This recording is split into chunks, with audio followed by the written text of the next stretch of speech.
अस्सलाम वालेकुम।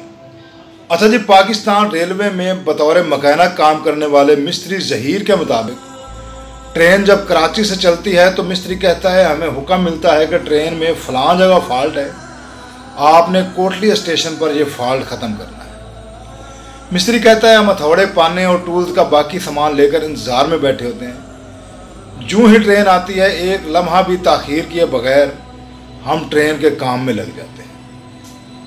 अगले 15 से 20 मिनट बाद एक और हुक्म मिलता है कि जितना काम हो गया है उसे वहीं छोड़ दें, बाकी काम अगले स्टेशन पर होगा।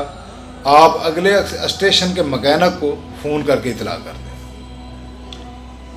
वो कहता है कि हर स्टेशन पर काम इसी तरह होता रहता है, अलग अलग पार्ट्स लगते हैं, अलग अलग बिल बनता है और ट्रेन लूली लंगड़ी लंगड़ाती हुई लाहौर रावलपिंडी अपनी मंजिल पर पहुंच जाती है।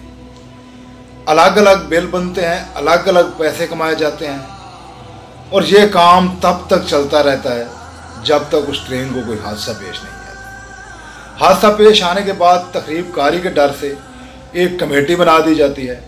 कमेटी 1 महीना काम करती है, अपनी रिपोर्ट पेश किए बगैर 1 महीने बाद कमेटी ख़त्म हो जाती है और फिर पाकिस्तानी अवाम और पाकिस्तानी हुकूमत अगले किसी हादसे के इंतज़ार में रहते हैं ताकि अगला हादसा हो।